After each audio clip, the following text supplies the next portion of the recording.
Hi guys, welcome back to my channel Mo Anirban.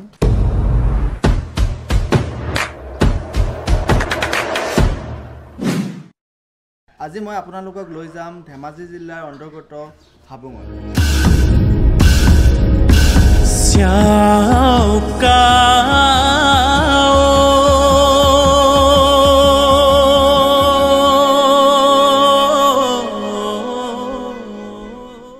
এই মুহূৰ্ত আপোনালোকে মোৰ পিছফালে দেখিছে এটা ধুনীয়া দৃশ্য আৰু মই বৰ্তমান উপস্থিত আছো হাবুঙত আৰু মই এই মুহূৰ্ত আপোনালোকক জনাবলৈ বিচাৰিছো হাবুং শব্দৰ অৰ্থ কি।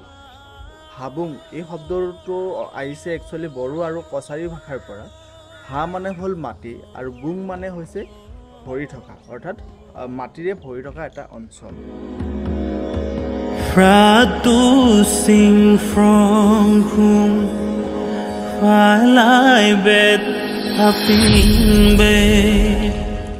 এই হাবুং হৈছে এটা বিশেষ স্থান। আপোনালোকে বিচাৰিলে ইয়াক মন্দিৰ বুলিও ক'ব পাৰে বা এটা বিশেষ স্থান। কি হয় হাবুঙৰ বিষয়ে আজি আমি জানিম, বিশেষ ইয়াৰ মানে হিষ্ট্ৰী কি হয় তাৰ বিষয়ে আমি কিছু কথা জানিম।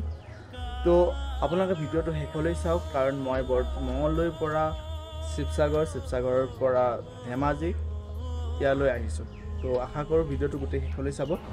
Pak pen kakak son sel pham doi malung nang nang দশম শতিকাত হাবুং আছিল এখন প্ৰদেশ। দশম শতিকাত পাল বংশীয় ৰজা ৰত্নপালে যিসকল ব্ৰাহ্মণ সম্প্ৰদায়ৰ লোক আছিলে তেওঁলোকৰ বসতিৰ বাবে এই স্থানখিনি দিছিলে।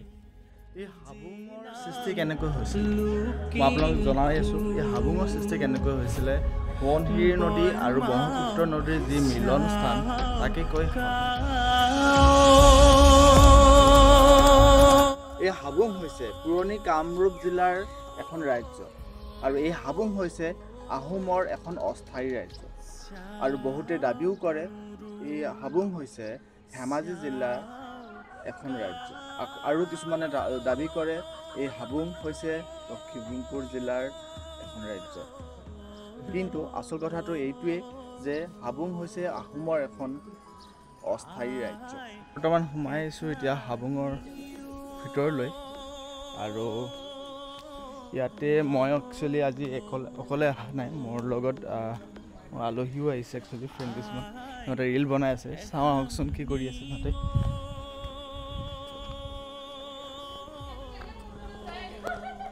বা পুৰা ৰীল চলি আছে ন?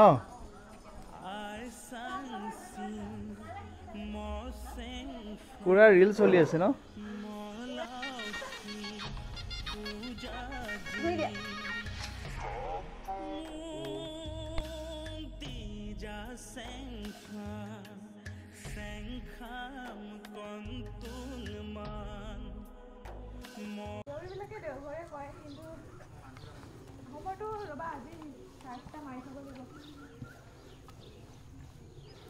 সেইজন পালে ভাল আছিলে।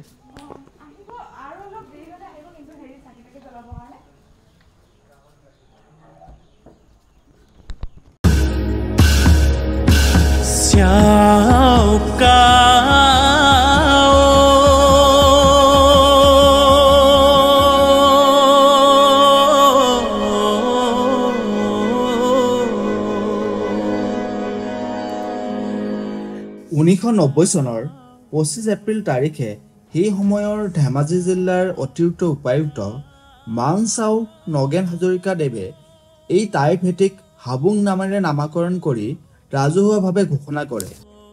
চাউলুং চুকাফাৰ দ্বিতীয় ৰাজধানী হাবুং বংনাগৰ শেষৰ মানচিত্ৰ। ইয়াৰ চাৰিসীমাটো হ'ল উত্তৰে বৰাজোহা, দক্ষিণে আদিবাসী গাঁও, পূবে হ'ল মালাগাঁও বিহাৰী গাঁও, এখন কহা নদী আছে আৰু এইটো হ'ল দক্ষিণ ফালে আদিবাসী গাঁৱত এইটো সেনাবাহিনী কোট আছে আৰু এইফালে সেনাবাহিনী কোট আছে। ইয়াত দীঘলকৈ এটা আছে কিন্তু আজিকালি অলপ কমিছে এইটো। আৰু এখন হ'ল 2 নং বহাবগত আৰু কিনাৰতে এটা বটুৱা জান আছে, এখন কহা নদী মই ক'লোৱে। আৰু এইটো হ'ল হৰধোৱা পুখুৰী, ইয়াৰ কিনাৰতে এটা মৈদাম আছে, 1200 বা 1300 শতিকাৰ ভিতৰত হ'ব। আৰু এইটো হ'ল কৈয়ে গা ধোৱা পুখুৰী বুলি কয়, কিন্তু আমি হেৰি কৰা নাই, কিন্তু ইমান নাজানিম। কিন্তু পুখুৰীয়ে গা ধোৱা পুখুৰী। তাৰপাছত আহিলে এখন মূল তোৰণ, তাৰপৰা মূল তোৰণৰ পাছত এইপিনে তোৰণৰ পাছত মূল তোৰণ, আৰু এইটো হ'ল মন্দিৰ, যিটো এতিয়া বৰ্তমান আমাৰ অৱস্থিত য'ত আমি এতিয়া থিয় হৈ আছোঁ, সেইটো হ'ল এইটো মূল চাও চেং ৰোণ। তাক কাষতে এটা পুত যোৱা পাটনাত তাত এজন মানুহ মানে পথালিকৈ শুই থাকিব পৰা আছিলে। আমাৰ ককা দেউতাহঁতে কয়, আমি দেখা নাপালোঁ। তাৰপাছতে এই যিটো এইটো হ'ল মানে বাহিৰৰ গড়, এইটো বাহিৰৰ গড়, আৰু এইটো হ'ল ভিতৰৰ গড়, আৰু এইটো কালিকা লগা পুখুৰী, আৰু এটা গড় খাৱৈ আছে, আৰু এইটো এটা পুখুৰী, আৰু এইটো এটা পুখুৰী। শ্যাও নুৰু শ্যাও কা